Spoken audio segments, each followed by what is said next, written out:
May buntag ka natong tanan, may buntag Miss Mags. We've worked with Miss Mags on several occasions in Region 10, first in streaming culture, in regional planning, and also in using a peace lens in charting the development of Northern Mindanao.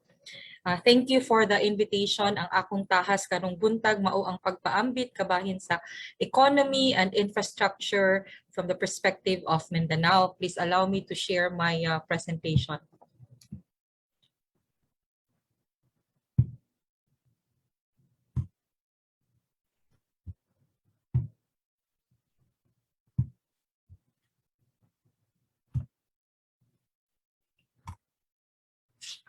So this is the outline of my presentation. First, a brief overview of the Mindanao region socioeconomic profile and performance. Second, the impact of COVID-19 to the regional economies of Mindanao, as well as the regional efforts towards social and economic recovery.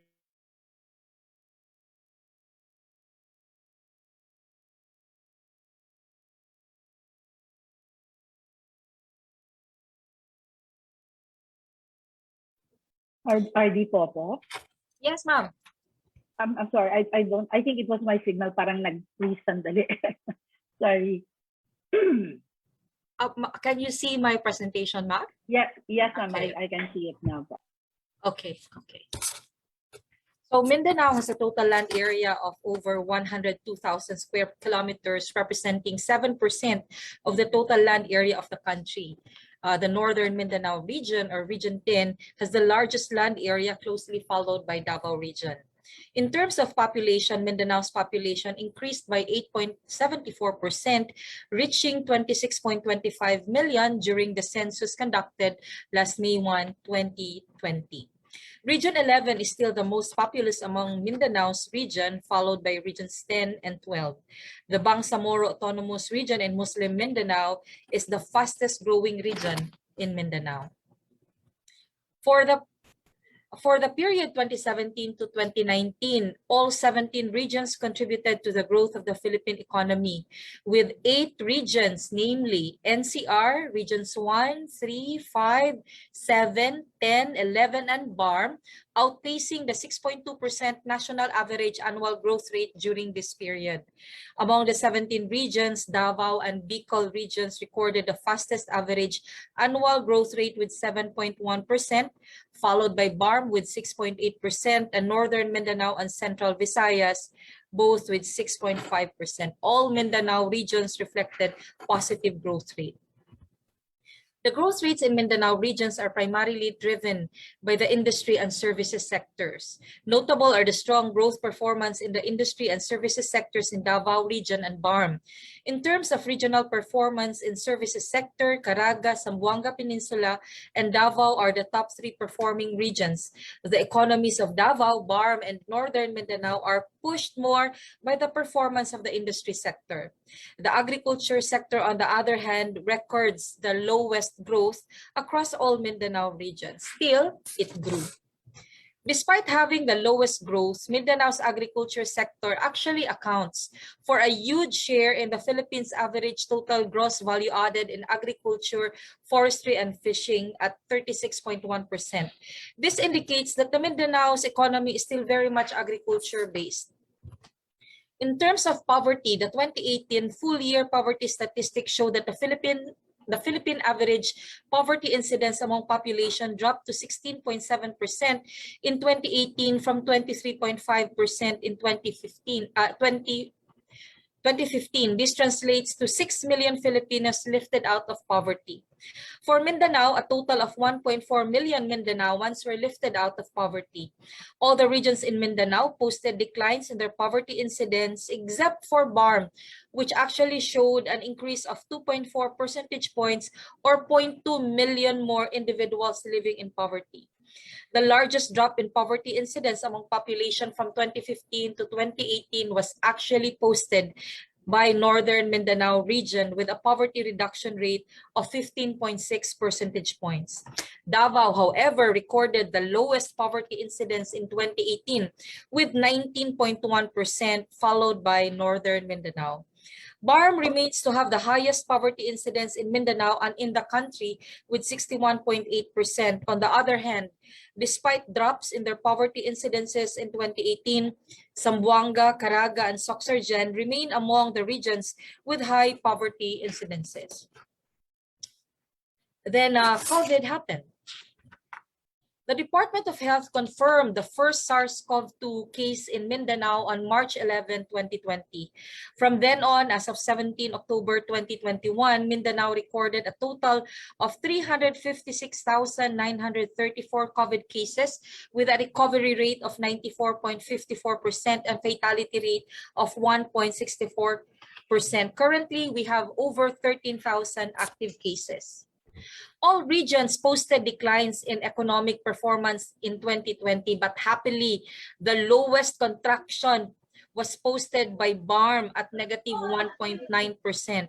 This was followed by Soxargen at negative 4.3% and Northern Mindanao and Zamboanga Peninsula both at negative 5.2%.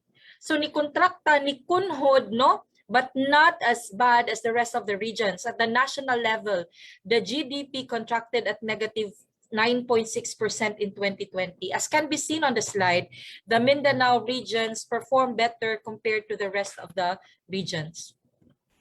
The share of Mindanao regions to total GDP in 2020 are as follows. No? Region 9 with 2.1%, regions 10 and 11, 4.7%, region 6, region 12, 2.6%, region 13, 1.6%, and our BARM, 1.4%.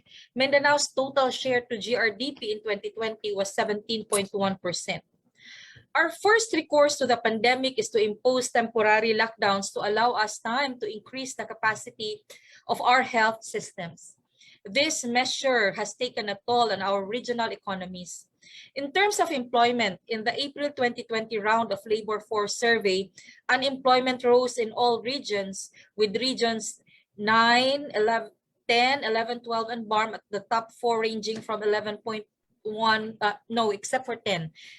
Ranging from 11.1% to 29.8%. Among all the 17 regions, Northern Mindanao had the lowest unemployment rate in April of 2020 at 11.1%. Northern Mindanao and Caraga have lower unemployment rates among Mindanao regions and the entire country during the period. For the whole of Mindanao, average unemployment rate is 19.37%, which translates to 3.2 million unemployed persons. When we started to ease the restrictions in the third and fourth quarters of 2020, unemployment slowly decreased. In the July 2021 labor force survey, unemployment rate in Mindanao declined to 5.73%, or an estimated 949,000 unemployed people. In terms of underemployment, there are more workers who are looking or needing additional jobs or longer hours of work as underemployment rates, especially for Caraga, which had underemployment rate of 32.2%. In terms of inflation, the price levels in Mindanao regions for all commodities remains within the target of 2 to 4%. Here are some of our assumptions and economic drivers that would allow the Philippines, including Mindanao economy, to bounce back in 2021, 2022, assuming no major catastrophe happens this year and in 2022. Highlighted in red are related infra investments. Infrastructure development will be intensified alongside policy reforms and improvements of governance at all levels to ensure efficient and effective implementation and timely completion of programs and projects. Strengthening infra programs of the government will help jumpstart the economy, as it will help create jobs and provide inclusive growth to boost up the economy amid the health crisis. Currently, the government is strengthening the Build, or the BBB program to revitalize the economy from COVID-19 pandemic. With this and the support of legislations, we are determined to attain our development trajectory in 2021, 2022, and onwards. In the updated PDP strategic framework, development is still geared towards ambition natin 2040 of a matatag, maginhawa at panatag na buhay. In the medium term, the country has recasted its goal to attaining a healthy and resilient Philippines to factor in the impacts of the health pandemic as well as emerging concerns that may affect the economy. For the three pillars of malasakit, pagbabago, and patuloy na pag-unlad have been recalibrated in their strategies with focus on technology-enabled development, humane and bayanihan for malasakit. Pagbabago highlights food security, digital economy, greater agility of human capital, expanding opportunities across regions, while patuloy na pag-unlad focuses on scaling up science, technology, innovation, and reaching for the demographic dividend across regions. The RDPs in all Mindanao regions now have been updated, and this will operationalize as well the updated PDP. Complementing the RDP midterm updates are the COVID-19 regional recovery programs, which provide direction to all stakeholders from government and private sector on the decisions and actions that would allow the regions to transition smoothly and effectively to the new normal. The COVID-19 regional recovery programs are anchored on the National Action Plan for COVID-19. We are currently implementing phase 4 of the action plan. We are on track in redefining the new normal state of economic activity, and we have recalibrated programs and projects to conform to the new normal. But given our rather fluid situation, we revisit it almost every day or every week. Then we are already implementing the new normal, which would actually require the changing of our planning standards. We have already called the attention of our national agencies to look at the new standard, to look at our current planning standards, so that when so that next year we have new planning standards which will allow us now to already be in the new normal. For example, our old planning standard for classrooms is 1 classroom to 40 students, but given the minimum public health standards, that is no longer tenable. For the Mindanao regions, while COVID-19 has caused adverse socioeconomic impacts, the gradual reopening of businesses and upscaling of activities in the manufacturing sector to respond to the new normal and continuous production in agri will significantly contribute to the rebound of the Mindanao economy. So shown on the slide are the regional economic growth forecast of the Mindanao regions. Please take note now that for Northern Mindanao, mubo ang among targets. That's because we actually recalibrated our targets last year. So I don't know if the rest of the Mindanao regions have also recalibrated their targets given our COVID-19 situation. So our target was approved by the Regional Development Council. The expected growth rate for 2021-2022 must be backed by growth in agribusiness, manufacturing, transport and logistics, construction, IT, BPM, although the most affected sectors are hotel, restaurant, tourism, wholesale, retail, and health and wellness. Efforts are being put in place for these sectors. The following slides will present the priority infra projects in Mindanao. The socio-economic agenda of the Duterte administration targets the reduction of poverty from 21.6% to 13 to 15% by 2022.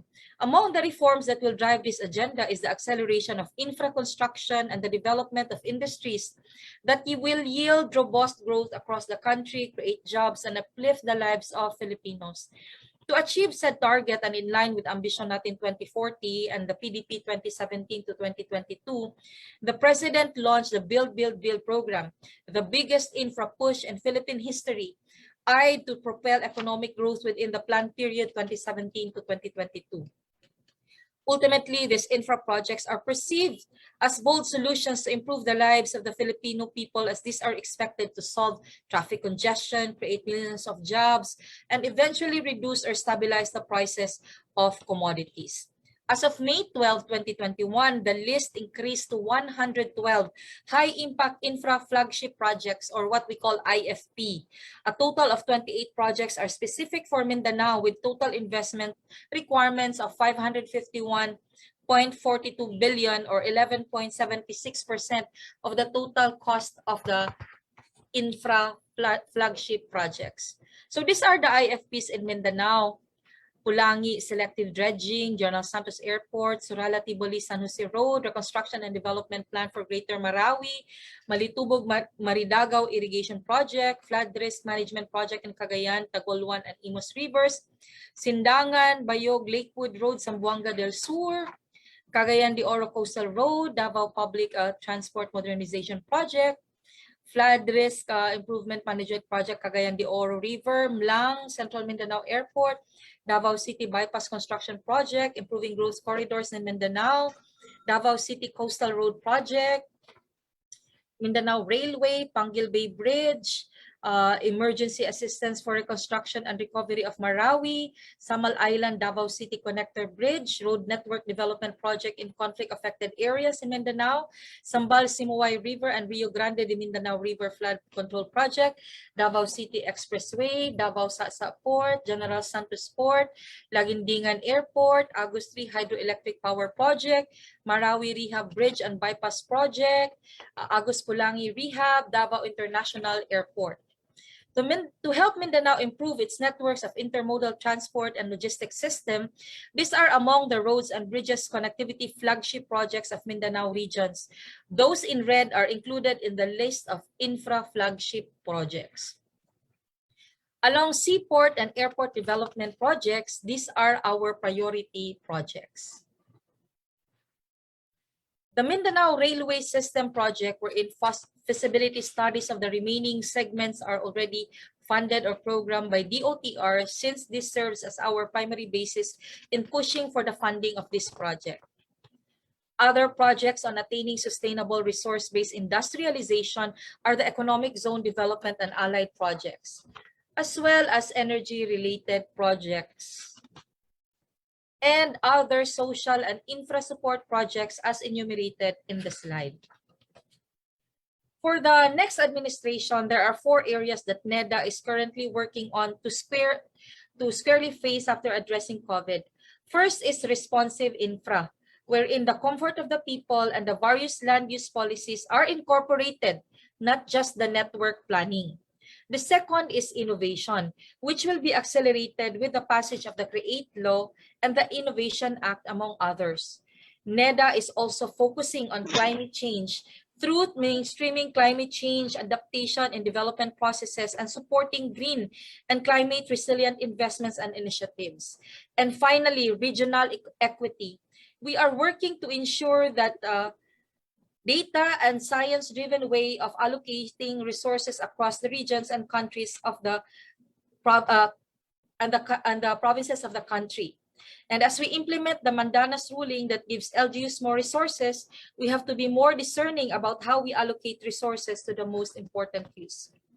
Speaking of regional equity, let me briefly share with you the preliminary results of the joint exercise being undertaken by the NEDA and DBM together with other relevant agencies to analyze infra investment with the intent to improve the equity in allocation of resources across regions.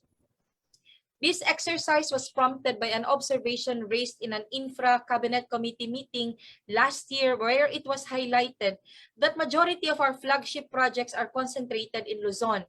Another motivation for the study is a letter from Visayas congressmen about the budget share of Visayas. They appealed to increase Visayas share in the FY 2022 National Expenditure Program to 20% based on their population and land area. Let's look at the IFPs. The IFPs are based on the 2020 list.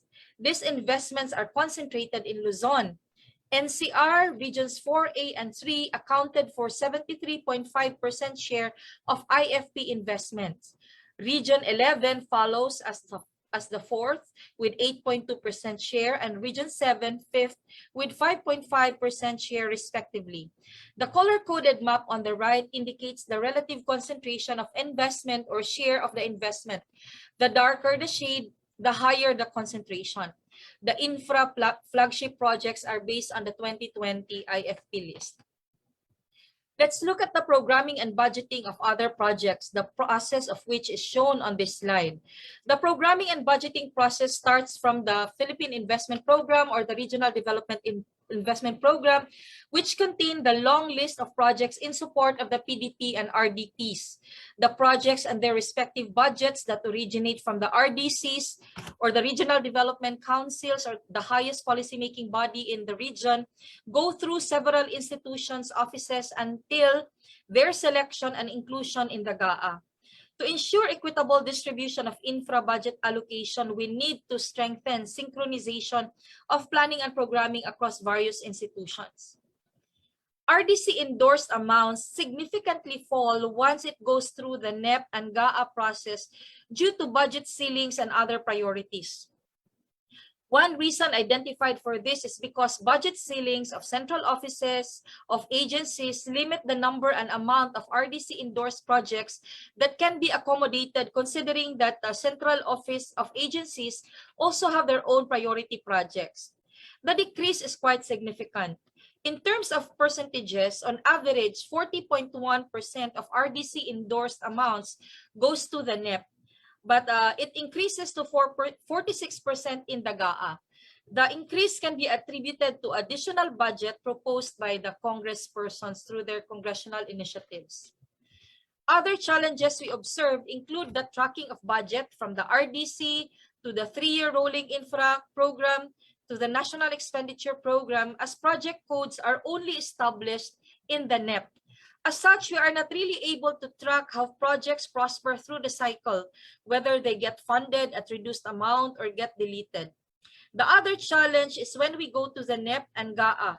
There are lump sum budget items that are difficult to break down into projects with various components and distributed across the region. So ang lump sum fund naa sa central office, no?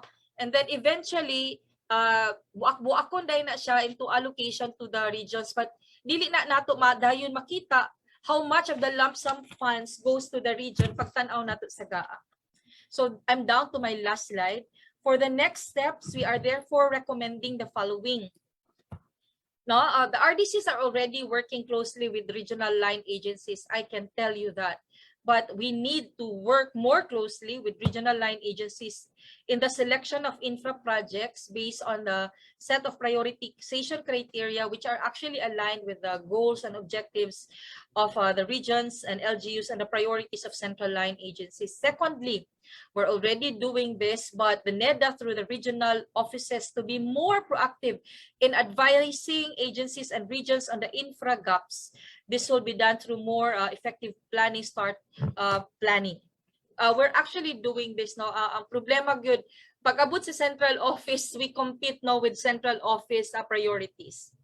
Third, create a unique project ID from the very start so that we can already track it no sa level pa lang sa region before siya maabot sa NEP. Dili kay dito na siya sa NEP butangan og project ID. And then enforce the submission of Form C of the reporting on which of implementing agencies on which RDC projects are included at confirmation stage.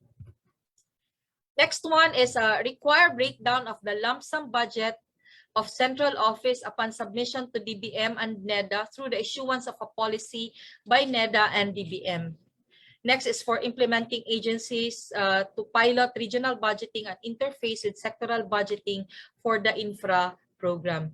NEDA and DBM will issue policy, I think next year, on programming and budget call in support of these recommendations. So the prospects are encouraging for us with the continued reopening of the economy with all safeguards. We will see more businesses, jobs, and incomes restored. We look forward to timely implementation of the initiatives of the government, particularly the acceleration of the implementation of the Build program, the continued or sustained improvement of health facilities and expansion of its capacities, and timely implementation and even accelerated implementation of the vaccination program, so that we will recover in 2022 and we will be back on track in pursuing a matatag, maginhawa at panatag na buhay para sa lahat. Maayong buntag kanatong tanan. Back to you, Max.